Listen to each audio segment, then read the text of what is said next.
ይባርካችሁ። ቀጣይ የሚቀርብልን ርዕሰ ጉዳይ ቴንት ሜኪንግ lack of tent making that affects the full timers and our colleagues የሚል ርዕሰ ጉዳይ ነው። ይህንን ጥናት የሚያቀርቡልን በእንድብር የሚገኝ የመጋቢነት ኮሌጅ አገልጋዮች ናቸው። ተወካዩን ወደዚህ ጠራለሁ። ሁላችሁንም በኢየሱስ ክርስቶስ ስም ሰላም ላለው እንደምን አደራችሁ። አሁን የሚቀርቡ ጥናቶች ቢያንስ ከዚህ አድቫንስ ለሚያደርግ ትልልቅ ጥናቶች መነሻ ይሆናሉ ብዬ አስባለሁ። ለዚህ ደግሞ እኛም እድል አግኝተን የበኩላችንን አሻራ ለመጣል እድል ስላገኘን እኛም እናመሰግናለን። የጥናታችን ርዕስ የሙሉ ጊዜ አገልጋዮችና ባልደረቦቻችን ላይ ተጽዕኖ ያለው የድንኳን ስራ እጥረት የሚል ነው። ምናልባት ቀጥታ ከእንግሊዝኛ የተረጎምነው ስለሆነ አተረጓጎማችን ልክ ካልሆነ እንድታስተካክሉ እንጠይቃለን። ይሄ ነው lack of tent making that affects the full timers and our colleagues የሚል ነው። በእንድብር መጋቢያና ስነ መለኮት ኮሌጅ የቀረበ ጥናታዊ ጽሑፍ ነው። ዛሬ ነሐሴ 6 2017 መግቢያው እንደዚህ የሚል ነው። በብዙ የዘመናችን የቤተ ክርስቲያን አውድ የአገልግሎት ዘላቂነት በገንዘብ ዋስትና ማጣት፣ በአገልግሎት አሰጣጥ አቅም ውስንነት የመሳሰሉ ችግሮች እየጨመሩ በመሄድ ላይ ናቸው። መጽሐፍ ቅዱሳዊ የድንኳን ስራ ምሳሌ መሰረት ያደረገው በሐዋርያው ጳውሎስ መንፈሳዊ አመራርና የሙያ ስራ ቤተ ክርስቲያንን ሳይጫኑ ወንጌልን ለማራመድ የሚስማሙበት መርህ ላይ ነው። በጳውሎስ መርህ ላይ ነው ማለት ነው። ነገር ግን ብዙዎች እንደሚስማሙት በዛሬው የቤተ ክርስቲያን መዋቅሮች ውስጥ የድንኳን ስራ አገልግሎት አለመኖር ወይም ቸልተኝነት ከፍተኛ መዘዝ አስከትሏል። የሚስዮናዊነት አገልግሎት ስልት ቀንሷል። በሌላ ገጽታ ደግሞ በቤተ ክርስቲያን መሪዎችና በማህበረሰባቸው ማህበራዊና ኢኮኖሚያዊ እውነታዎች መካከል ያለው ግንኙነት እየጨመረ መጥቷል። ይህንንም ግንኙነት እየቀነሰ ያለበት ሁኔታ ይታያል። ይህ አጭር ዳሰሳ የድንኳን ስራ ስነ መለኮታዊ መሰረቶች እና ተግባራዊ እንደምታዎች ይዳስሳል። የድንኳን ስራ አለመኖሩም የአገልግሎት ውጤታማነትን፣ የአመራር እድገትና የቤተ ክርስቲያን ምስክርነትን በፍጥነት በሚለዋወጠው ዓለም እንዴት ሊጎዳ እንደሚችል ይመረምራል። እዚህ ጋር ትንሽ ይቅርታ የምንጠይቀው ምንድነው፣ በዚህ ዙሪያ የተጻፉ ሊትሬቸሮች ለማግኘት ሞክረናል፣ ግን ማግኘት አልቻልንም። ሪቪው ያደረግነው መጽሐፍ ቅዱስ ራሱ ነው። ምክንያቱም ይሄኛው የመጽሐፍ ቅዱስ ተርምም ስለሆነ እዛ ሪቪው አድርገናል። በተለይ ብሉይ ኪዳን ላይ የብሉይ ኪዳን ተርም አይደለም፣ ነገር ግን ጽንሰ ሐሳቡ ብሉይ ኪዳን ላይ ምን ይመስል እንደነበረ በጥቂቱ ለማየት ሞክረናል። ስራና አገልግሎት የተዋሃዱ ስለመሆናቸው በብሉይ ኪዳን ተመላክቷል። ዘፍጥረት ምዕራፍ 2:15 አዳም ኤደን ገነትን እንዲያበጃትና እንዲንከባከብ፣ እነዚህ ሁለት ወርዶች ቃላት ተሰጠው። እንዲያበጃትና እንዲንከባከብ መመሪያ ተሰጠው። የጉልበት ስራ ከውጥቀት በፊትም የእግዚአብሔር ንድፍ እንደነበረ ያሳየናል። በዘጸአት ምዕራፍ 31 ከ1-6 ባስላኤልና ኤልያብ ለማደሪያው ድንኳን ስራ ይሰሩ ዘንድ መንፈስ እንደሞላባቸው ይነግረናል እና ልዩ ጥበብ መንፈስ እንደተሰጣቸው ስራውን ይሰሩ ዘንድ ስራቸውም የተቀደሰ ነበር። ነቢያትና መሪዎች ብዙ ጊዜ ሙያ ነበራቸው። ለምሳሌ አሞጽ 7:14 ላይ በእርግጥ እዛ ቦታ ላይ ይሄ ነቢይ የነቢይ ልጅ አይደለሁም ይላል፣ ግን ምን ይላል? እኔ ላም ጠባቂ ዋርካ ለቃሚ ነኝ። ቁጥር 15 ላይ ደግሞ እግዚአብሔር ሂድ ለሕዝቤ ለእስራኤል ትንቢት ተናገር አለኝ። ስለዚህ ሁለቱም at the same time እንዳለው ያሳያል። ንጉሥ ዳዊት ንጉሥ ከመሆኑ በፊት እረኛም ነበር፣ ሙዚቀኛም ነበር። ራስን መቻልና ስለ ታማኝነትም የሚናገረው ነገር አለው። ነህምያ 5:14 እስከ 18 በዚህ ክፍል ላይ ነህምያ ለገዢው የምግብ ግብዣ ወይም አበል የሚገባው ነገር ማግኘት ይችል ነበር። ግን ነህምያ እንደሚናገረው ሌሎች እንደሚያደርጉት እኔ አላደረኩም፣ ከሚገባኝ በላይ ለመቀበል ፈቃደኛ አልነበርኩም ይላል። በዚህ ፋንታ በመስራት የሚያስፈልገውን የሚገባውን እንዲያገኝ በስራ ጥረት ያደርግ እንደነበረ አይተናል። ደግሞ የአዲስ ኪዳን በኋላ ምናልባት ስነ መለኮታዊ ይዘት ያለው ጉዳይ ስላለ እዛ ቦታ ላይ አነሳለሁ።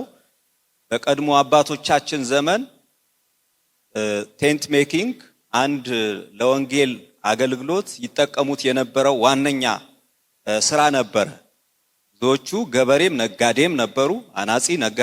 አናጺ ወንጌላዊ ነበሩ፣ ገበሬ ወንጌላዊ ነበሩ፣ ነጋዴ ወንጌላዊ ነበሩ። እንደዚህ አይነት ነበረ። በተለይ ክፍያ አይከፈልም በነበረበት ዘመን ማለት ነው። የዚህ ጽሑፍ ዓላማ የድንኳን ስራ ላይ የሚንጸባረቁ የልዩ ልዩ ምልከታዎች ንጽጽር መፈተሽ፣ የድንኳን ስራ እጥረት የሚያመጣቸው አሉታዊ ተጽዕኖዎችን መለየት። የአማርኛ በደንብ እንድትረዱልኝ ይፈልጋለሁ። የድንኳን ስራ እጥረት የሚለው የድንኳን ስራ አለመኖር የሚለውን በዚህ መልክ እንድትረዱልኝ ይፈልጋለሁ። የድንኳን ስራ ለማበረታታት ምክረ ሐሳብ ለመስጠት መጨረሻ ላይ ማለት ነው። በእነዚህ ጥያቄዎች ላይ ተመስርተን ነው ጥናት ያደረግነው። የድንኳን ስራ ላይ የሚንጸባረቁ ስነ መለኮታዊ ምልከታዎች ምንድናቸው የሚል አንዱ ጥያቄያችን ነው። የድንኳን ስራ ባለመኖር በሙሉ ጊዜ አገልጋዮችና በቤተ ክርስቲያን እድገት ላይ ምን አሉታዊ ተጽዕኖ አለው የሚል ሌላኛው ጥያቄ ነው።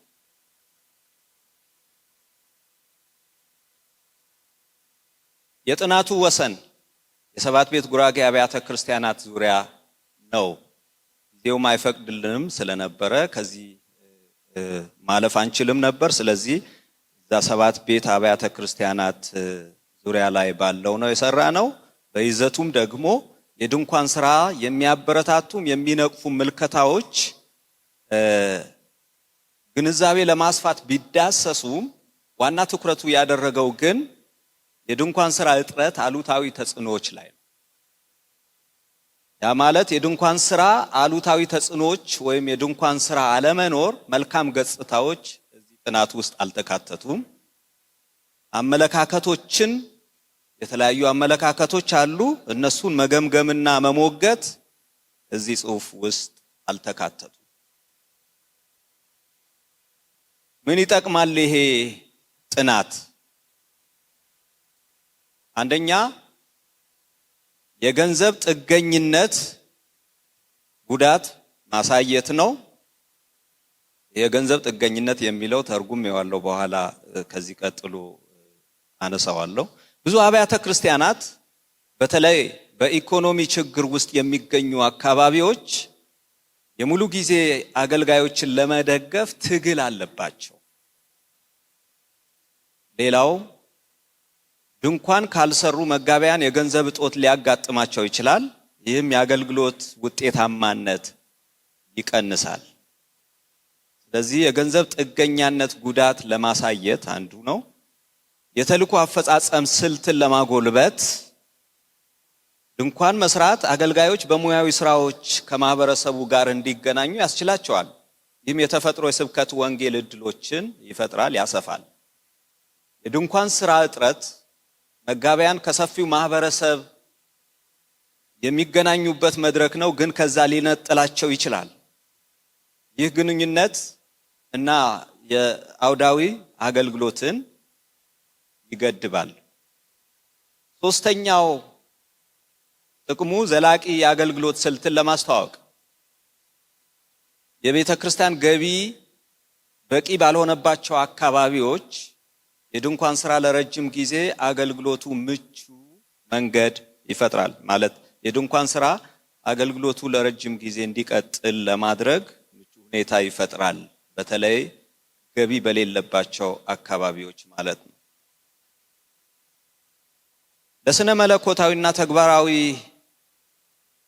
ንግግር ወይም ውይይቶች አስተዋጽኦ ማድረግ። ይህ ጥናት ከጳውሎስ መርሆችና ከወቅታዊ ጉዳዮች ጥናት በመነሳት በሁለትዮሽ አገልግሎት ዙሪያ ያለው ውይይት ያሳድጋል። ለአብያተ ክርስቲያናት፣ ለሴሚናሮች እንዲሁም ለሚስዮናውያን ተቋማት የአገልግሎት ስልቶችን ለሚፈልጉ ተግባራዊ ምክሮችን ይሰጣል።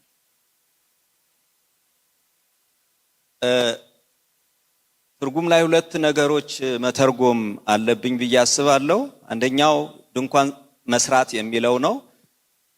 እኛ በምናደርገው ጥናት ድንኳን መስራት ምንድነው ብለን ስንጠይቅ የተሰጡ ሐሳቦች አሉ። ለምሳሌ ድንኳን መስራት ከአገልግሎት ጎን ለጎን የገቢ አቅምን ለማጎልበትና ራስን ቤተሰብን ለመደገፍ የሚሰራ ስራ ነው። አንዱ የተሰጠ ሐሳብ ነው።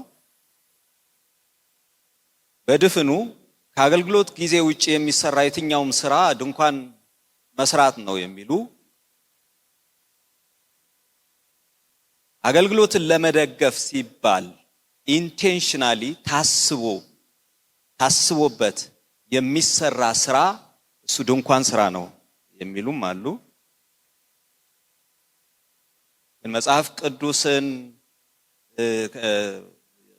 ቅዱስን አናላይዝ በማድረግ እኛ ይሆናል ብለን ያስቀመጥነው ትርጉምም አለ። ድንኳን ስራ እምነትን ከስራ ጋር በማዋሃድ ስራን ለወንጌል ስርጭት፣ ለደቀ መዝሙርነትና ለአገልግሎት መድረክ አድርጎ የመጠቀም የክርስቲያኖች ተግባር ነው።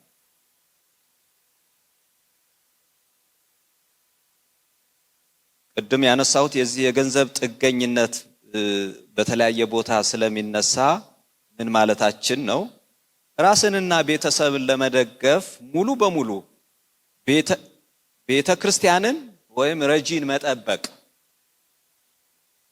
የሚል ማለታችን ነው። የገንዘብ ጥገኝነት በምንልበት ጊዜ ይህ ማለታችን ነው። ድንኳን ስራ የሚለው ሐሳብ ተርሙ ራሱ ከዚህ ክፍል የወጣ ነው። ከዚህ በኋላ ጳውሎስ ከአቴና ወጥቶ ወደ ቆሮንቶስ መጣ። በወገኑም የጳንጦስ ሰው የሚሆን አቂላ የሚሉት አንድ አይሁዳዊ ያገኘ። እርሱም ከጥቂት ጊዜ በፊት ከሚስቱ ከጵርስቅላ ጋር ከኢጣሊያ ወጥቶ ነበር። አይሁድ ከሮሜ ይወጡ ዘንድ ቀላውዲዮስ አዞ ነበርና ወደ እነርሱ ቀረበ። ስራቸውም አንድ ስለነበረ በእነርሱ ዘንድ ተቀመጠ። ስራቸውም ድንኳን መስፋት ነበረ። በየሰንበቱ ሁሉ በየምኩራብ ይነጋገር ነበረ። አይሁድንና የግሪክ ሰዎችን ያስረዳ ነበረ።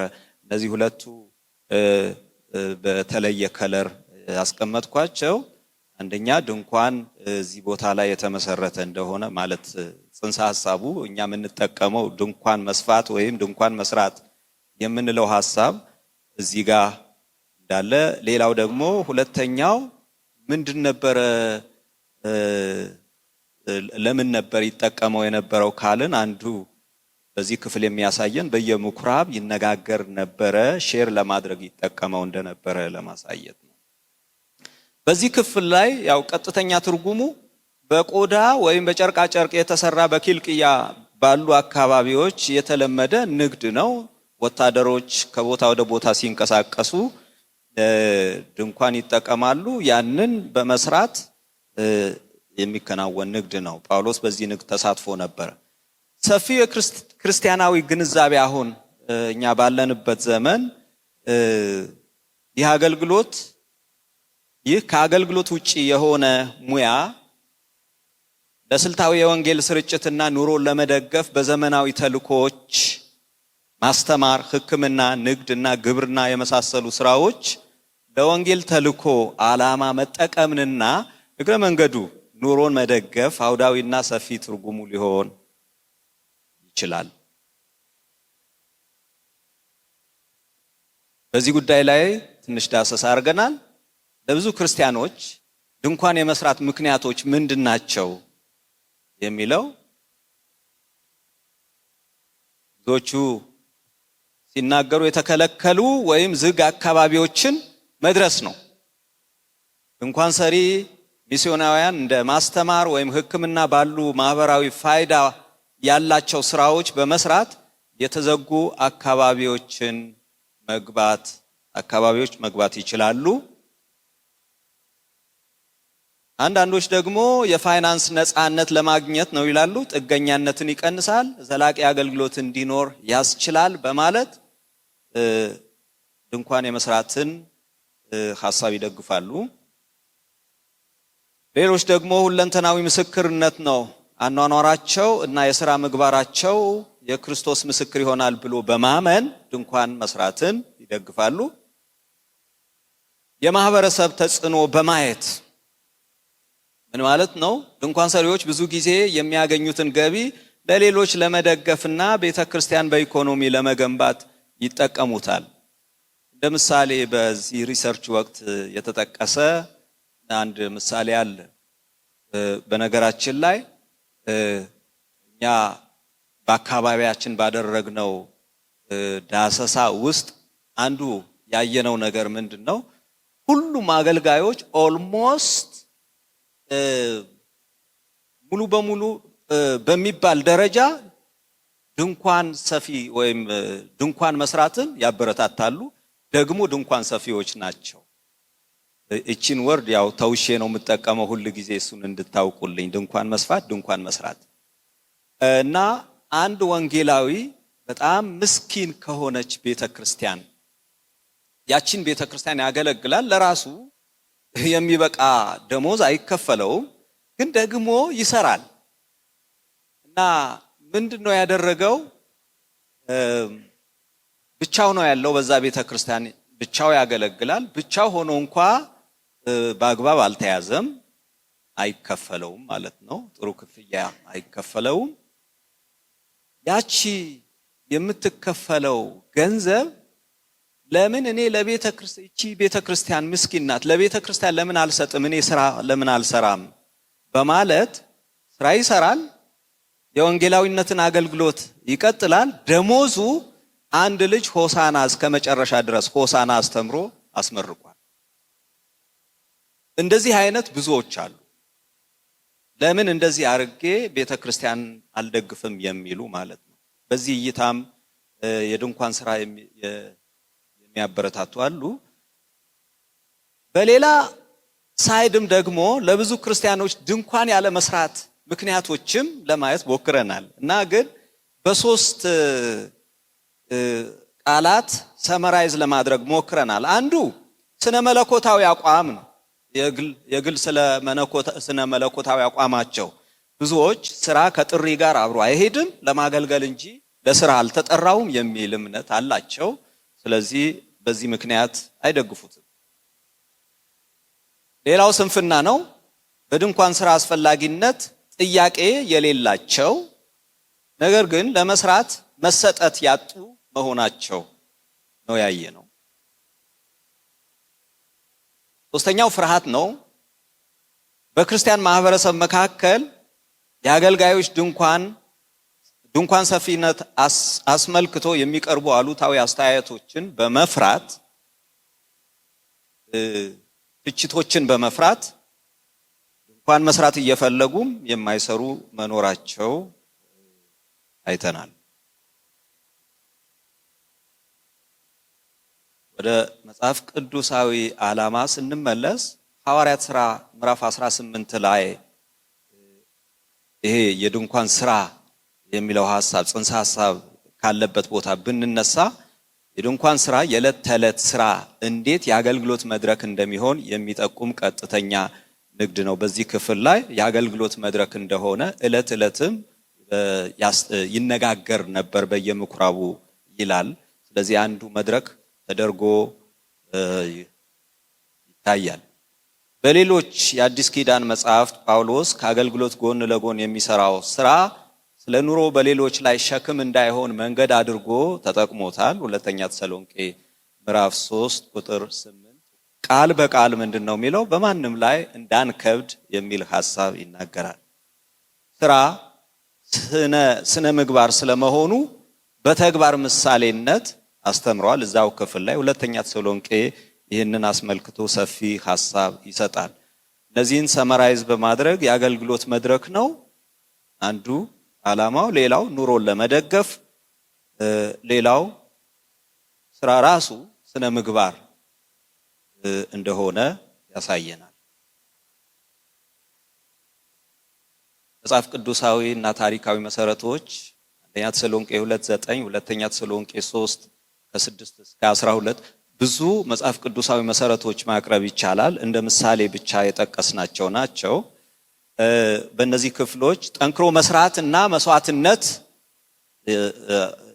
ያሳያል። ሌሊትና ቀን በመስራት የሚል ሐሳብ፣ ከገንዘብ ጥገኝነት ነፃ መሆን ወይም ነፃነት፣ ምናልባት ድንኳን በመስራት ሊሆን ይችላል።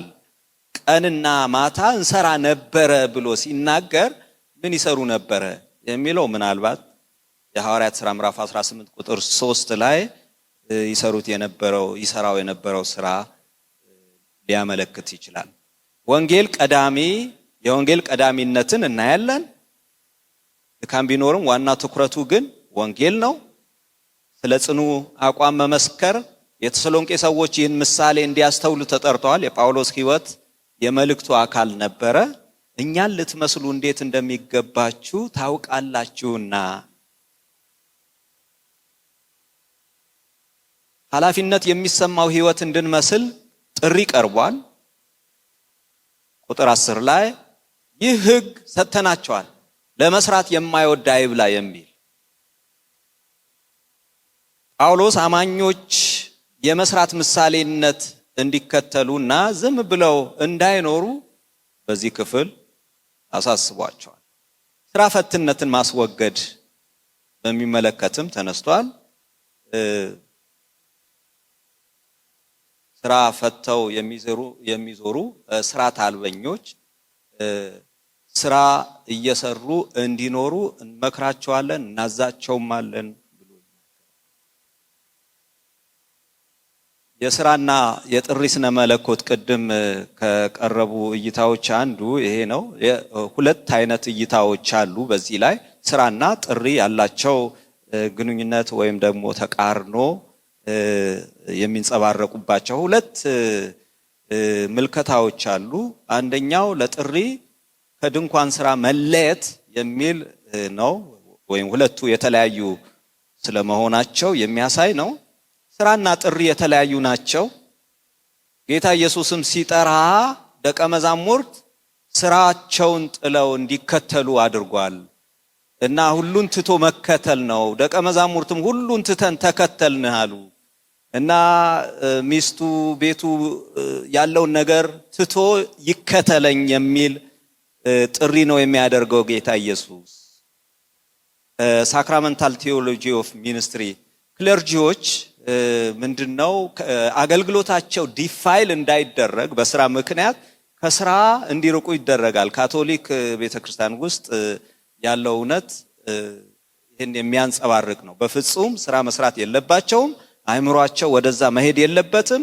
ስራ አገልግሎትን ዲፋይል ሊያደርግ አይገባም የሚል ማለት ነው። በጣም ጥሩ ክርስቲያኖች እንደዚህ ይላሉ። ጥሪ ካለ ጠሪው ያኖራል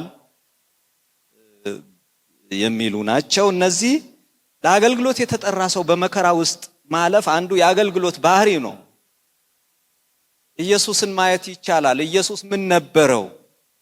ለወፎች ጎጆ አላቸው፣ ለሱ መጠጊያ እንኳ የለውም የሚል እንደዚህ አይነት ሐሳቦችን የሚያነሱ ናቸው። የአገልጋይ ዋጋ በሰማይ ነው፣ ትኩረቱ ምድራዊ ሀብት ላይ ሳይሆን ሰማያዊ መሆን አለበት። ሌዊ በምድር ላይ ምን አለው? ምን ድርሻ አለው? በምድር ላይ ርስት የለውም የሚሉ ሐሳቦች የሚያንጸባርቁ ናቸው። የነዚህ ሰዎች ማጠቃለያ አገልጋይ ጥሪው እንጂ ምድራዊ ሕይወቱ ሊያሳስበው አይገባም። ባለው ልክ ረክቶና ለጉድለቱ ብድራቱን ተመልክቶ ያገልግል እንጂ በሌላ ስራ መባከን የለበትም። ሁለተኛው አመለካከት ደግሞ የድንኳን ስራ አበረታች አመለካከት ነው።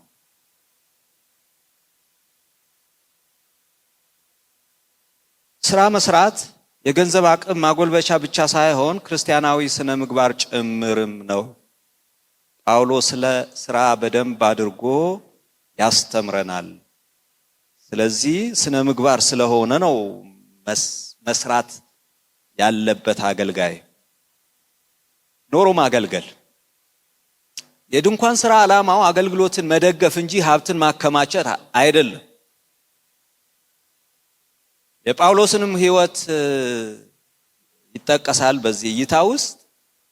ጳውሎስ ድንኳን ይሰራ ነበረ። ድንኳን ይሰራ የነበረው ገንዘብ ሊሰበስብ ሀብት ሊያከማች አልነበረም። ስለዚህ ዓላማው ሀብትን ማከማቸት አይደለም እንጂ ኖሮ ለማገልገል መስራት አስፈላጊ ነው። የድንኳን ስራ ተልኮ የምንፈጽምበት መንገድ ነው። ሚሲዮሎጂካል ፐርፐዝ አለው ማለት ነው። በዚህም ላይ ያው የሐዋርያት ሥራ ምዕራፍ 18 ላይ ያለውም ይጠቀሳል። ደግሞ እንደ ምሳሌ አባቶች ወንጌል ወዳልደረሰበት ስፍራ ያደረሱበት አንዱ መንገድ ይሄ ነው የሚል ሁለት ምሳሌዎች እዚህ ላይ ተነስተዋል። በእኛ ምድር ላይ ሚስዮናዊ ሆነው ያገለግሉ የነበሩ ዶክተር ሃዊ ብራንት ወደኛ ምድር ሲገቡ የገቡበት ጥሩ መንገድ ሁለት ሙያዎች ይዘው ነው። አንደኛ ሙያ ሳይሆን ያው ከሳቸው ጋራ አብረው ይሰሩ የነበሩ ሰዎች ያንን እንዲሰሩ በማድረግ ነው። የጤና ባለሙያዎች ነበሩ። ስለዚህ የጤና ባለሙያዎችን ይዘው ስለገቡ በዛ ምክንያት በአካባቢው ላይ የጤና ተቋም ስላልነበረ የጤና ተቋም ገነቡ። በዛ ምክንያት የአካባቢ ማህበረሰብ ሙሉ በሙሉ እንዲቀበላቸው ምክንያት ሆኗል። ሌላው ደግሞ ትምህርት ነው። እሳቸው ራሳቸው የማስተማር እድል ነበራቸው። ይሄ እንደ ምሳሌ ይጠቀሳል። ወንጌል ወደኛ ምድር ሲገባ የመጀመሪያ ሰው የሆኑት አባባ ገብረ ማርያም እና እሳቸው በጣም ኃይለኛ አናጺ ናቸው። በአካባቢ የታወቁ አናጺ ናቸው። ወደ አዲስ አበባ በሄዱበት ወንጌል ከተቀበሉ በኋላ ቶሎ ብለው ወደ አገር ቤት ሄጄ ወንጌላዊ ሆኜ ወንጌልን ማሰራጨት አለብኝ ብለው ይወስኑና እንደ መንገድ አድርገው የተጠቀሙት የእሳቸው ሙያ ነው። አንደኛ ወደ ብዙ ቦታ የመሄድ እድል ፈጥሮላቸው ስለነበረ በሄዱበት ሁሉ ወንጌልን የመናገር እድል ከፈተላቸው። ሁለተኛ በዚህ ሙያ ምክንያት በጣም ታዋቂ ስለነበሩ ሰው ሁሉ ያደምጣቸው ነበር። ሶስተኛው ይሄ ሙያቸው የወንጌልን እውነት የሚያንጸባርቁበት አንዱ መንገድ ሆኗል። ብዙ ድሆች ገንዘብ ከፍለው ቤት ማሰራት የማይችሉ ድሆች ቤት ሰርተው አስረክቧቸዋል። ይሄ ቸርነታቸው፣ ይሄ ርህራሄያቸው በህይወታቸው ወንጌል እንዲመሰክር አንዱ ምክንያት ሆኗል። ስለዚህ እንደዚህ አይነት አመለካከቶች ምሳሌዎችን በመጥቀስ የድንኳን ስራ ተልኮ የምንፈጽምበት መንገድ ነው የሚሉ ብዙዎች ናቸው። አገልግሎት ሁለንተናዊ ነው የሚል ስለዚህ ስራ ሁለንተናዊ አገልግሎት አካል መሆን አለበት። አገልግሎትና አስተምሮ በምሳሌነት መደገፍ አለባቸው። ስለ ስራ የሚያስተምረው አገልጋይ ራሱ የሚሰራ መሆን አለበት። ምን ብሎ ያስተምራል ካልሰራ? ወንጌል ግንኙነታዊ ነው። እንደዚህ አይነት አመለካከት ያላቸው ሰዎች ማጠቃለያቸው የእግዚአብሔር አገልጋይ አገልግሎቱን ያስቀደመና ትኩረት ያደረገ ለግንኙነት የሚረዳው የአገልግሎት ትኩረቱን የማያባክንበት ራሱን ሊደግፍ የሚችልበትን ስራ መስራት አለበት የሚል ይሄንን አመለካከት ከሚደግፉ ሰዎች አንዱ ነውና ለምሳሌ የጠቀስ ነው። ይህን ሪሰርች ወይም ጥናት በምናደርግበት ጊዜ አጋጣሚ በእኛ ኮሌጅ ውስጥ በጽህፈት ቤቱ የተዘጋጀ አንድ ስልጠና ነበረ።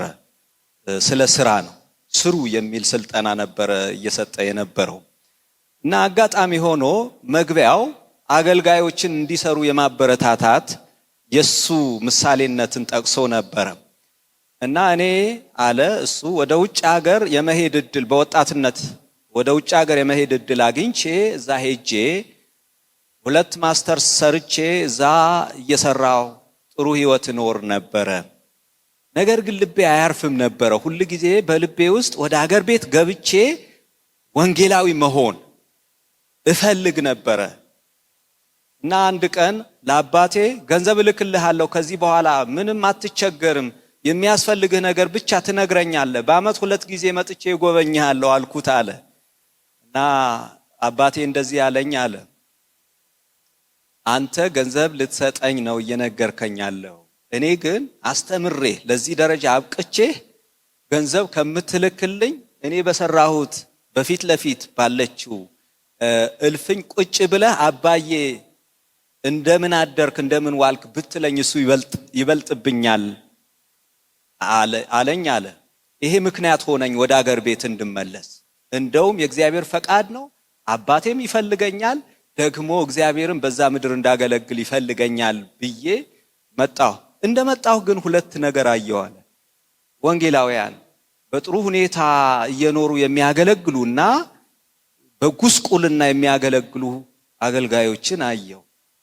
የአገልግሎታቸው ውጤትን መዘንኩ። እኔ የትኛው መሆን አለብኝ ብዬ ወሰንኩኝና አይ በጥሩ የኑሮ ደረጃ ላይ ያለ አገልጋይ መሆን አለብኝ። እንዴት ነው መሆነው? እኔ ራሴ ሰርቼ ብዬ ስራ ጀመርኩ አለ እና አሁን ይሄ ሰው ትልቅ ኢንቨስተር ነው፣ የግብርና ኢንቨስተር ነው። ከትንሽ ከአባቱ ጓሮ ጀምሮ እየሰራ አድጎ በግብርና ኢንቨስተር ነው። እሱ ስልጠና ሲሰጥ ያላቸው ነገሮች ለእውነት በቃ እነዚህ ነገሮች በጣም ለዚህ ሪሰርች ስለጠቀሙ ሳይሆን የዚህ ሰው አገልጋዮች መስራት አለባቸው የሚል አቋም፣ ጠንካራ አቋም ምን እንደሆነ ለማሳየት ነው። በዓለም ውስጥ ካለው ሀብት 90% የሚሆነው 10% በሚሆኑ ሰዎች የተያዘ ነው ይላል እና አብዛኛው ሀብት በጥቂት ሰዎች ተይዟል። በቀን ከምን ተገብራቸው ነገሮች ውስጥ አብዛኛዎቹ ለህይወታችን የማይጠቅሙ ናቸው። እንደዚሁ በአገልግሎታችን ጊዜ የምንሰጣቸው ብዙ ነገሮች ለአገልግሎታችን የማይጠቅሙ ናቸው ይላል። ለዚህ ምሳሌ አንስቶ እንደው በቃ ባተሌነን ትላላችሁ እንጂ የምትሰሩት በእርግጥ ለአገልግሎታችሁ ጠቃሚ ነገር ነው፣ እስቲ በደንብ ፈትሹት፣ ብዙ ጠቃሚ ያልሆነ ነገር ታገኛላችሁ አለ። ከዛ ስለ ጊዜ ነው ያወራው። በአገልግሎት ምክንያት ጊዜ የለኝም የሚል ሰው እንኳ ስራ ሊሰራ ቢፈልግ ጊዜ አያጣም አለና አሁንም ስለ ስራ የጊዜ አስተዳደራችን ችግር ካልሆነ በስተቀር ለሁሉ የሚበቃ ጊዜ አለን፣ ስራ እንስራ ብንልም ጊዜ አለን ብሎ ስለዚህ ይሄ ትንሽ ፈገግ ሊያደርጋችሁ ይችላል። ስለዚህ ተርቦ እያጉረመረሙ ከማገልገል በልተው እያገሱ ማገልገል ኃጢአት አይሆንም ማለት። ይሄ አቋሙን ነው የሚያንጸባርቀው የዚህ ሰው ማለት ነው። እና ለዚህኛው እንደ ምሳሌ ለመጥቀስ ያህል ነው። አሁን ያለው እውነታ ምንድነው? አገልጋዮችን የመደገፍ ስርዓት በቂና ዘላቂ አይደለም። አብዛኛው የጠየቅነው ጥያቄ የመለሰልን ይሄ ነው። አስተማማኝ የገንዘብ ምንጭ የለም በቤተ ክርስቲያን ውስጥ። ለአገልጋዮች የሚሰጥ ዝቅተኛ ትኩረት አለ። በተለይ ከዚህ ጋር ተያይዞም ጭምር ቀናነት የጎደለው አመራር፣ ገንዘብ ባለበት ግን ደግሞ ቀናነት የጎደለው አመራር ካለ ለአገልጋዩ ጉስቁልና አንዱ ምክንያት ይሆናል። የአገልጋዮች በቤተ ክርስቲያን ወይም በግለሰቦች ላይ ጥገኛ መሆን ይታያል በስፋት እና የአገልጋይ ቤት ጉስቁልና ይታያል። የአገልጋይ ልጆች አለባበስ፣ አመጋገብ፣ የድንኳን ስራ የሚያደናቅፍ ፖሊሲም ወይም አመለካከት መኖር ማህበረሰቡም ጋር አለ። ኢቭን ቤተ ክርስቲያንም አንተ ለዚህ ነው ወይ የተጠራኸው የሚል ጠንካራ እንትን አለ፣ ትችት አለ። እና አገልጋይ ዝቅተኛ ኑሮ መዘዞች ምንድናቸው? አገልጋዮች ተቀባይነት ያጣሉ። ዝቅተኛ ኑሮ ምን ያመጣል? ፍልሰት የሚለው ምን ማለታችን ነው? ከአንዱ ቤተክርስቲያን ወደ ሌላ ቤተክርስቲያን የተሻለ ኑሮ ፍለጋ ማለት ነው። ወይም ከአንዱ ቤተ እምነት ወደ ሌላ ቤተ እምነት ውጤት አልባነት። በጣም ብዙ ሐሳብ ቢኖራቸው እንኳ ውስንነት ስላለባቸው ውጤት አልባ ይሆናሉ። አገልግሎት ሽሽት። አገልግሎት ውስጥ ያሉ ብዙዎች በኢኮኖሚ በገንዘብ ችግር ምክንያት አገልግሎትን መሸሽ ይመርጣሉ። ወደ አገልግሎት ያልገቡም ብዙዎቹ እንደዚህ አይነት ጉስቁልና ካለበትማ ቢቀር ይሻላል ብለው ያምናሉ። ውስንነት፣ በተከፋፈለ ልብ ማገልገል፣ ስለ ኑሮ ማሰብ፣ ደግሞ ወደ አገልግሎት ዘንብል ማለት፣ እነዚህ ሁለት የተከፋፈለ ልብ፣ የቤተሰብ መመሰቃቀል፣ አንዳንድ ጊዜ እንደውም አንዳንድ ምሳሌዎች ሁሉ ቀርቧል። የቤተሰብ መፍረስ ጭምር ያጋጠመበት ሁኔታ፣ በመሪዎችና በአገልጋዮች መካከል የግጭቶች መባባስ፣ አልተከፈለኝም፣ በቂ አይደለም፣ ኑሮዬ እንደዚህ ነው የሚል ማጉረምረም ይበዛል። አንተ አገልጋይ ነህ፣ ይህን መጠየቅ የለብህም፣ ለመብት የምትኖር ሰው አይደለህም የሚል ሌላ ደግሞ እንደዚህ አይነት ግጭቶች እየተባባሱ መምጣት፣ የአገልጋዮች እውነተኛነትና ታማኝነት መፈተን፣ በጣም በቤተ ክርስቲያን ወይም በግለሰቦች ወይም በረጂዎች የተደገፉ ስለሆኑ እውነት እያላቸው እንኳ ስለ እውነት መቆም አይችሉም። ከጀርባ የሌላ ቢሰራብኝስ የሚል እምነት ማለት ፍርሃት ስላላቸው፣ ስለዚህ እውነተኛነታቸውና ታማኝነታቸው ይፈተናል። አጠቃላያችን ይህ ጥናት የድንኳን ስራ ስነ መለኮታዊ መሰረት ያለውና በመጀመሪያ ክፍለ ዘመን ለወንጌል ስርጭት ከፍተኛ ሚና የነበረው ስለመሆኑ ያረጋግጣል። የድንኳን ስራ አስፈላጊነት በበርካቶች የታመነበትና ድጋፍ ያለው ነው። ነገር ግን በተቃራኒ የሚሄዱ ስነ መለኮታዊ ክርክሮች፣ ሙግቶች የሚስተናገዱበትም ነው። እንዲህ አይነት ልዩነቶችና የማህበረሰብ አፍራሽ አመለካከቶች ለድንኳን ስራ ቸልተኝነት ምክንያቶች ሆነው ቀርበዋል። በውጤቱም ሙሉ ጊዜ አገልጋዮችን ተልኮን፣ ስነ መለኮትና የቤተ ክርስቲያን ህይወትን የሚነኩ አሉታዊ ገጽታዎችን ያሰዋል። ምክረ ሐሳብ በጣም ጠቅለል ያለ 3 ሐሳብ ብቻ ነው የምናነሳው። ኮሌጆቻችን የድንኳን ስራ ለማበረታታት ተግባራዊ የክህሎት ስልጠና መስጠት አለባቸው ብለን እናምናለን። ከዚህ በፊት ትምህርት ቤቶች የሙያ ስልጠናዎች ይሰጣሉ እና አሁን ግን እንደዚህ አይነት ነገር የለም። ለምን እንደቀረ የኛ ሪሰርች አካልም አልነበረም። ስለዚህ አናውቅም፣ ግን ይሄ ነገር ቢበረታታ የሚል ሐሳብ አለን።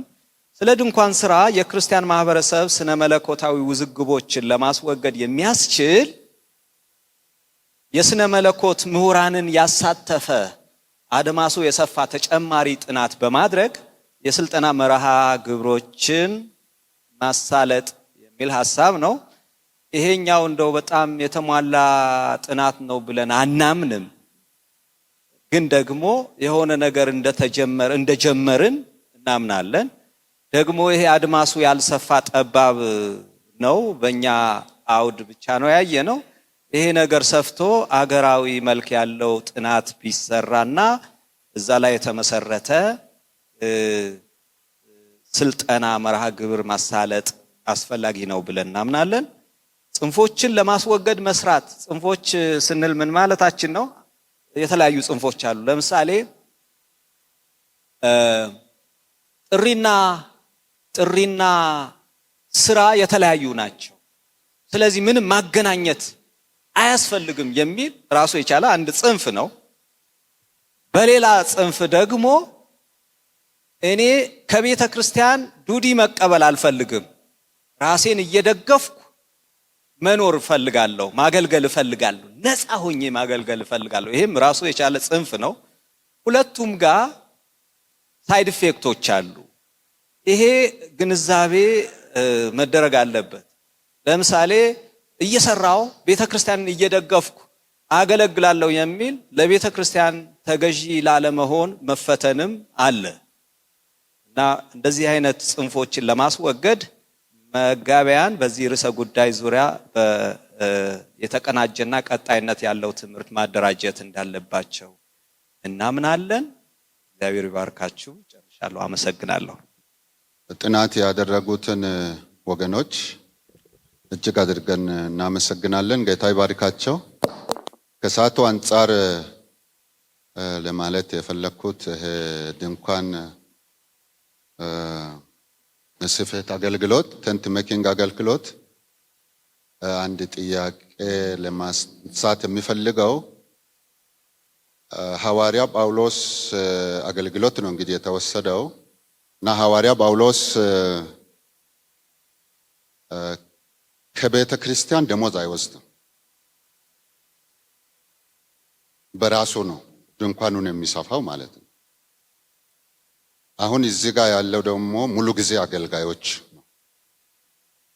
ሙሉ ጊዜ አገልጋዮች ደሞዝ ይወስዳሉ ከቤተ ክርስቲያን።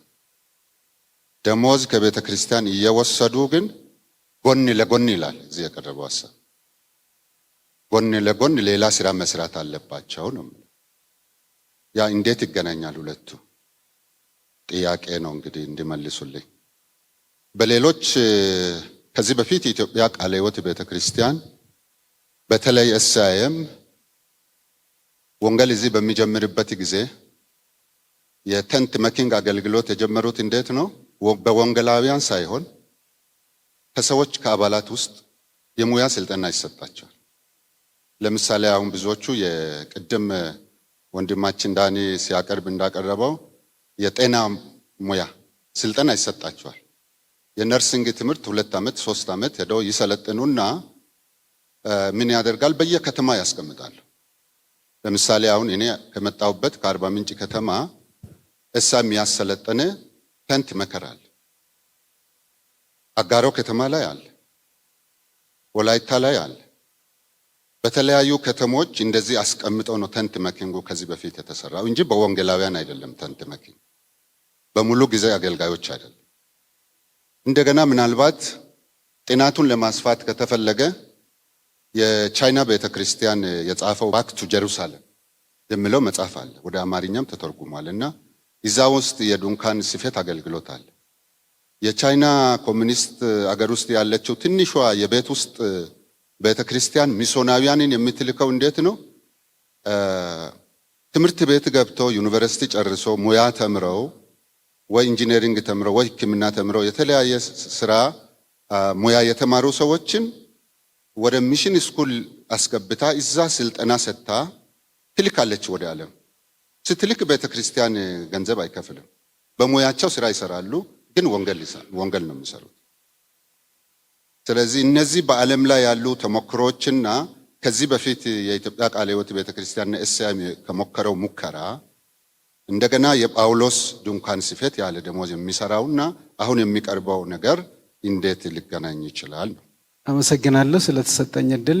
ዳንኤልና የእንድብር ኮሌጅ አስተማሪዎችን ጌታ ይባርካችሁ ማለት እወዳለሁ።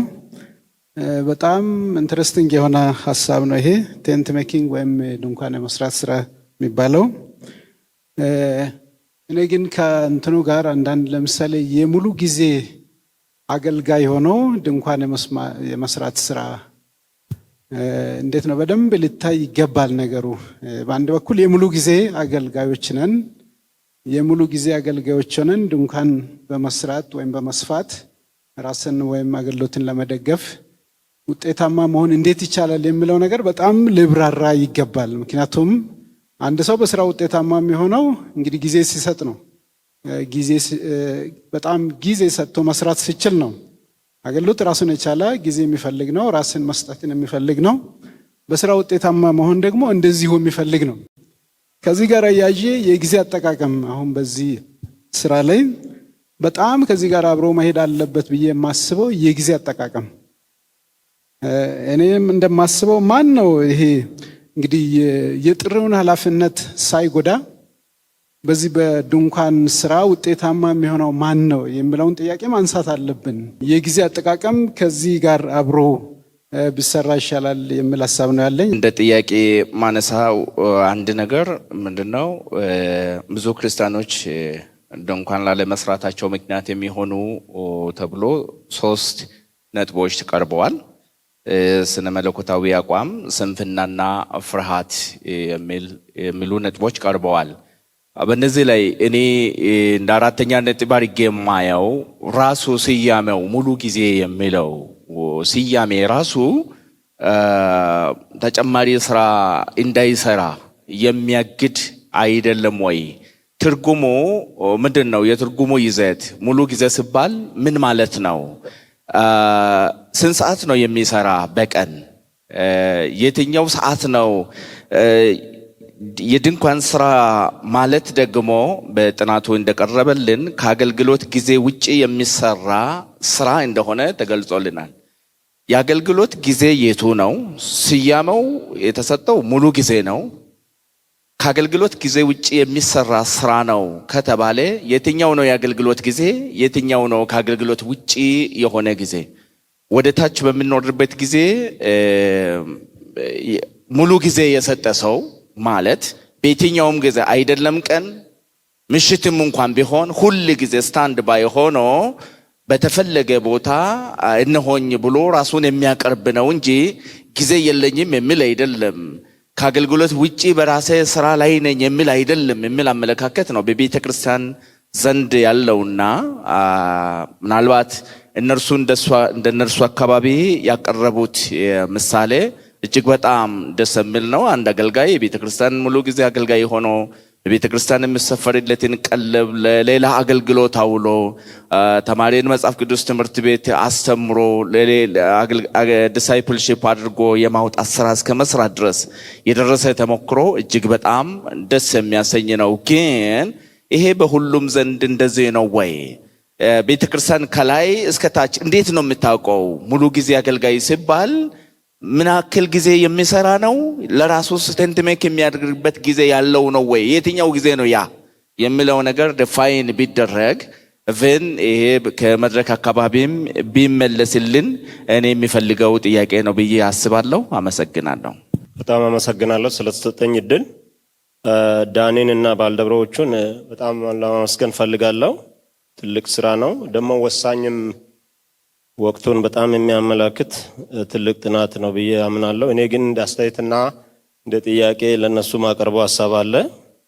ታች ለብዙ ክርስቲያኖች ድንኳን ያለ መስራትን እንደ ምክንያት ያቀረቡት በኔው አባባል ነው ውስጣዊውን ኮዝ ብቻ ነው እነሱ ያቀረቡት። ማለት የአገልጋዮቹን እነዚህ 3 አድርገው የጠቀሱት የስነ መለኮት አቋም የራሱ የሃይማኖት ይሁን የራሱ የክርስትና ሪጂዲቲ ሊሆን ይችላል የአገልጋዩ ማለት ነው። እነሱ ያቀረቡት ነው። ሌላኛው ደግሞ ስንፍና የሚል ቀጥሎም ደግሞ 3ኛ ፍርሃት ይላል። ይሄ በትክክል ነው። በአገልጋዮች ዘንድ የሚታይ ጎልቶ የሚታዩ ምክንያቶች ናቸው። ግን እኔ ማቀርበው እንደሐሳብ በዚህ በጣም ደስ በሚል ጽሁፍ ላይ ጥናታዊ ጽሁፍ ላይ መቅረብ ያለበት ብዬ የምለው ውጫዊ ምክንያትስ የለም ወይ? ውጫዊ ምክንያት በኔው አተረጓጓም እነዚህ ውጫዊ ሰዎች የሚሉበት ሐሳብ አለ። እኔ ነኝ ፓራፍሬዝ ያደረኩበት። ምንድነው የሚሉት? የቤተ ክርስቲያን ተጽዕኖስ የለም ወይ? የውጫውያን ማህበረሰብ ተጽዕኖስ የለም ወይ? ለምሳሌ እኔ ያስተማርኩሽ የራስን ስራ ልትሰራ ነው ወይ ልትሰሪ ነው ወይ የሚለው ግፊትስ የለም ወይ? መሸማቀቅስ የለም ወይ? ከዚህ የተነሳ ይሄ ቢታከልበት አይ ቲንክ ጥናቱ በጣም ስራ እንድሰራበት ያደርጋል ብዬ አስባለሁ። ሌላው ደግሞ ምንድነው የሚሉት እነዚህ ሰዎች አጉል አተረጓጓም እየተረጎሙ የሌዊ ዕጣ ፈንታ እግዚአብሔር አይደለም ወይ ያሉ ኮንቴክስቱን ያልጠበቀውን ትርጉም እየሰጡ ያሸማቅቃሉ አገልጋዮችን በየቦታ። እነዚህ ነገሮች ቢታከሉበት በጥናቱ ላይ በጣም ጥሩ ነው ብዬ ነው ማስበው። በተረፈ ታች መዘዞች በሚለው ላይ የውጫውያን አመለካከት በሚለው ላይ ዳኒ በጣም ጨምሮታል። ይሄ ግን ፍርሃት በሚለው ላይ ነው ማለት ነው። በጣም ጥሩ ነው፣ ግን ጎልተው የውስጣውያንና የውጫውያን ተጽዕኖ የሚለው ቢገባ በጣም ትልቅ ስራ ይሰራል።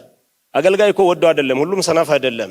ለስራ እየፈለገ ወጣ ገባ እያለ ከመሸማቀቅ ወንጌልን ከመጣል ብሎ ራሱን የሚቆጥብ አለ ለማለት ፈልጌ ነው። በጣም አመሰግናለሁ። ወንድሞቼ ባሉት ላይ ጥቂት ነገር ቢጨምር ደስ ይለኛልና እኔ ከትርጉሙ ጀምሮ ነው ያልኩትና ገበያቸውን ለማሳደግ የሚደረግ ሌላ የስራ አይነት እንደሆነ ነው ድንኳን መስራት እየተነገረውና ምናልባት ትርጉሙም ላይ ትንሽ ጠለቅ ያለ ነገር መስራት ያለብን መስሎ ነው የሚታየኝ።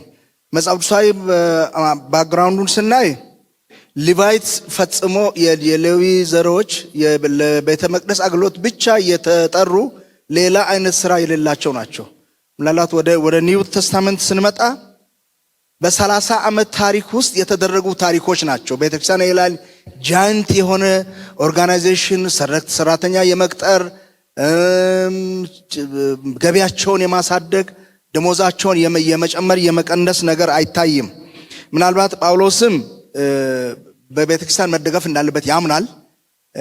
ምናልባት እሱ ትምኪቱ እኔን በስራው ላይ ሌላ አይነት ተጨማሪ ገንዘብ ያገኛል ብለው እንዳይተቹት የሚያደርገው እንጂ ቤተክርስቲያን አገልጋዮችን በትክክል መደገፍ እንዳለባት ይታወቃል።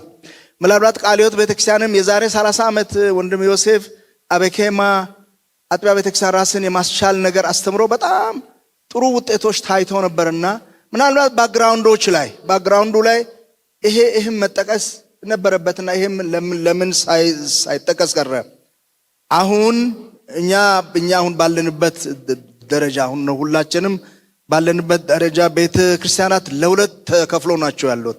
ሰራተኞቻቸውን መያዝ ስለማይችሉ የተወሰነ ሰዓት ስሩ፣ የተወሰነ ሰዓት አገልግላችሁ ሌላ አይነት ስራ ሰርታችሁ ነው የሚለው ምናልባት ቤተ ክርስቲያናችን ዩኒቲዋን ሊጎዳ የሚችል ባለፈው ምናልባት እኛም በእኛ ጉባኤ ማምስተን ነበርና ምናልባት ይሄ ርዕስ ዝም ብሎ በዚህ አይነት ሐሳብ ላይ ተጠቅሶ የሚታለፍ ባይሆን ይሄ ዲቴይል ነገር የሚያስፈልግ ነውና እንደገና ጥናቱ በእነሱ ብቻም ሳይሆኑ እኛም ጨምረንበት ከቤተክርስቲያናችንም እድገትም አንጻር እንግዲህ እንከፍለን ልናይ ነው። ለምሳሌ አሁን ወደ አላደጉ አጥቢያዎች ህብረት ስንሄድ አቅማችን ነው በቃ አቅም ነው። ስለዚህ 3 ቀን ስሩ፣ 3 ቀን አገልግሉ የሚል ነው። አገልግሎቱም በስርዓት አልተያዘ ወይም ስራውን ትቶም አይሄዱ ወይም አድገውም እንዳደጉ ቸርቾች አያድጉ። ስለዚህ ይሄ ጽሕፈት ቤቱ ምናልባት ትኩረት ይሄ የባይብል ስኩሎች ጉዳይ ብቻ ሳይሆን ጥናቱ ሰፊ ነገር ይዞ ለመሪዎች ጉባኤ ቢቀርብና በዚህ ዙሪያ ትልቅ ሐሳቦች ቢነሱ ያኔ የረሳናቸው አጥቢያ ቤተ ክርስቲያናትም ራሳቸውን ለመቻል በስራ የሚበረቱትን ብርታት እንደገና ማነሳሳት የሚቻልበት ሁኔታ ቢነሳ የተሻለ መስሎ ይታየኛልና የነኚህ ሰዎች ጥናት ማድረግ ብቻ ሳይሆን ሰፋ ያለ ጥናት ቢደረግ ተመሳሳይ የሆነ አመለካከት በሁሉም መዋቅሮቻችን ቢኖር የተሻለ ይመስለኛል። አመሰግናለሁ። ተጠየቁ ጥያቄዎች ምላሽ እሰጣለሁ ሳይሆን ሪፍሌክት አደርጋለሁ። አንዳንዶቹ አብዛኛዎቹ አስተያየት አይነት ናቸው። ግን ትንሽ ኮንፌስ ማድረግ የምፈልገው ነገር አለ። ሜቶዶሎጂን አላቀረብኩም እና እንዴት ነው ይሄን ዳታ እንዴት አድርገህ ሰበሰብክ የሚሉ ጥያቄዎች ውጪም ላይ ተጠይቅ ያለው እሱን ማቅረብ ነበረብኝ እና ምንድነው አድርገን የነበረው እኛ እንደዚህ ኩዌሽነሪዎች በትነን ብቻ አይደለም። በእርግጥ ኩዌሽነሪዎች በትነናል፣ ግን ጉራጌ ሁሉንም ማለት 7 ቤት ጉራጌ ላይ ፎከስ ያደረግን ስለሆነ ከተለያዩ ቦታዎች አገልጋዮች ራንደምሊ ሴሌክት አድርገን ወደ ማዕከል ጠርተን ውይይቶች አድርገናል። 2 ጊዜ ማለት ነው ከአገልጋዮች ጋር 8 ሰዎች አገልጋዮች ማለት ነው። ደግሞ እንደዚሁ መሪዎችንም ጋብዘን ወደ ማዕከል ጋብዘን ውይይቶች አድርገናል። አስቀድመን ያው ጥያቄዎቹን ልከን ባያዝድ እንዳይሆኑ በማንም ጥያቄዎቹን ሞልተው መልሰውልናል። በኋላም ውይይቶች አድርገናል። በመጨረሻም ደግሞ የስነ መለኮት ባክግራውንድ ያላቸው ስነ መለኮታዊ እይታ እንዴት እንደሚታይ እንደው በጋራ ለመወያየትም እንደዚሁ 1 ጊዜ ውይይት አድርገናል። የነዚህ ውይይቶች ስብስብና የተሞሉ የኩዌሽነሪዎች ስብስብ ውጤት ነው ቅድም ያቀረብነው። ይህንን መናገር ነበረብኝ። ይህንን ኮንፌስ ማድረግ እፈልጋለሁ። በሌላ መልኩ ደግሞ ጄነራል የሆነ አንድ ሐሳብ እሰጣለሁ። ምንድነው ይሄ ጥናት በእኛ ኤሪያ የተሰራ ነው። ምናልባት ቅድም ሲነሳ ነበረ እንደው እዛ አካባቢስ ብቻ መሆን አለበት ወይ የሚል ሐሳብ ማለት ነው። እና በጣም የፈራነው ነገር ምንድነው አውድ የተለያየ ስለሆነ እና መሰብሰብ ይቻል ይሆን ወይ ጊዜውም አጭር ነው እና ደግሞ መረጃዎችስ በቂ እናገኛለን ወይ ብለን ስለፈራን ለምን የኛን ኬዝ ብቻ አንሰራም ብለን በእኛ አካባቢ ብቻ ነው ያደረግነው። ስለዚህ ያቀረብነው ነገር ሁሉንም የማይወክል እንደሆነ ከወዲሁ ኮንፌስ ማድረግ እፈልጋለሁ ማለት ነው። ጳውሎስ በራሱ የሚያገለግል ሰው ነበረ። አሁን እኛ እያልን ያለነው የሙሉ ጊዜ አገልጋይ ቴንት ሜኪንግ መስራት አለበት የሚል ነው። እንዴት ነው እነዚህ ነገሮች መለየት አለበት? የጳውሎስ አገልግሎት ቴንት ሜኪንግ አገልግሎት እኛን ሊወክል ይችላል ወይ? እሱን ሞዴል መውሰድ እንችላለን ወይ የሚል ሐሳብ ነው። 2 ሰው እንደዚህ አይነት ሐሳብ ጠይቋል። እውነት ነው በግሉ የሚያገለግል ነው። ግን ደግሞ እኛ በዚህ ጥናት ውስጥ ያየነው በግሉ የሚያገለግል ብቻ ሳይሆን በቤተ ክርስቲያን ስር የሚያገለግልም ጭምር ነው። ሲላክ በቤተ ክርስቲያን ነው የሚላከው። ኦፍ ኮርስ ራሱን እየደገፈ ያገለግላል። ግን ደግሞ ቶታሊ ከቸርች ኢንዲፔንደንት ነው ማለት አልቻልንም። ለምን?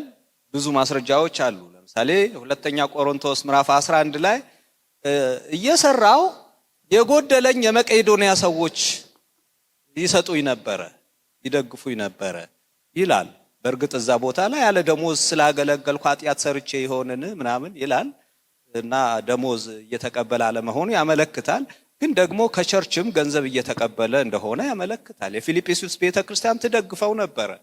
ስለዚህ ቶታሊ ከቸርች ኢንዲፔንደንት ነው ማለት አንችልም። ስለዚህ እኛ እንደው ሙሉ ጊዜ አገልጋይ ብቻ ሳይሆን አገልጋይ የሚለው ተወስዶ ቴንት ሜኪንግ መስራት አለበት የለበትም የሚለው ላይ ፎከስ አድርገን ሰርተናል እና በዚህ ልክ ነው የሙሉ ጊዜ። ኦኬ፣ ሌላው የተጠየቀው የሙሉ ጊዜ አገልጋይና ቴንት ሜኪንግ ያው ተመሳሳይ ነው። እንዴት እነዚህ 2 ነገሮች አብረው ማስኬድ ይቻላል? ጳውሎስ እኮ ጠቢብ ነበረ የሚል ጥያቄ ተነስቷል። በእኛስ ዘመን እንደዛ ጠቢብ መሆን ይቻላል ወይ? ይቻላል ወይ አይቻልም የሚል ጥናት አላረግንም። ግን ደግሞ እንደዛ ቢቻል የሚል ጠቢብ ብንሆን ጊዜያችን ብንጠቀም የሚል እንደምታ ያለው ሪሰርች ነው ያቀረብነው። ጊዜ አጠቃቀም ላይ መስራት አለብን የሚል አስተያየት ቀርቧል። እውነት ነው። እኛም ኢንከሬጅ የምናደርገው እሱ ነው። ድንኳን ያለ መስራት ምክንያቶች 3 ቀርበዋል። ግን 3 ብቻ ናቸው ወይ? በእኛ ጥናት ውስጥ ያገኘናቸው 3 ናቸው። 3 ብቻ ናቸው ማለት ግን ላይሆን ይችላል። በጥናታችን ውስጥ የነበሩ 3 ናቸው። ግን ደግሞ እንደ መጨመር አለበት እንደው ወደፊትም መጨመር አለበት የሚል ሰጀስት ተደርጓል። ለምሳሌ የሙሉ ጊዜ አገልጋይ የሚለው ሐሳብ ራሱ ድንኳን ላለመስራት ምክንያትስ አይሆንም ወይ የሚል እንወስደዋለን። አልቀረበልንም፣ በጥናታችን ውስጥ አላየነውም፣ ግን ይሄ አስፈላጊ ነው። ያቀረብነው በእኛ ጥናት ውስጥ ያለው ብቻ ነው ማለት ነው። የአገልግሎት ጊዜና ከአገልግሎት ውጪ የሚባለው የትኛው ነው? የአገልግሎት ጊዜ የሚባለውና ከአገልግሎት ጊዜ ውጪ ስራ መስራት ይቻላል ሲባል ከአገልግሎት ጊዜ ውጪ የትኛው ነው? የአገልግሎት ጊዜ የትኛው ነው? ለምሳሌ 24 ሰዓት አገልግሎት ላይ ነን፣ ቸርች አገልግሎት ላይ ነን። 24 ሰዓት ሪሊ ቸርች የምትፈልግብን አገልግሎት በመስራት ላይ ነን ወይ?